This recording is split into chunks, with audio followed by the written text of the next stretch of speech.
Hi guys, so in this video we're going to talk about how to change your Facebook profile to digital creator. So let's hop onto Facebook. So important for this is to know that it's not able for everyone. So you have to first check if you're able to convert to a digital creator account instead of a Facebook file. So let's go to your profile in the right top, or maybe you have not updated and you have 3 lines over here.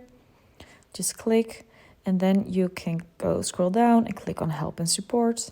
And after that, click on help center. And now you're going to type in the search bar, digital creator. Oh, as you can see, it's already typed, so click on the first one. And then you have to click on access creator support from Facebook. So it says this feature is only available to some people at the moment.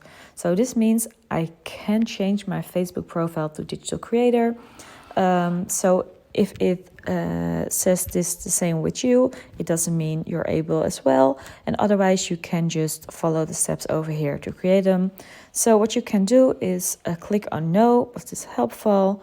The solution doesn't work. And then you can just write, I want to have a digital creator page, and then you click on submit, and Facebook will let you know within 2 or 3 business days. I hope this helps, and if you have any questions, please let me know.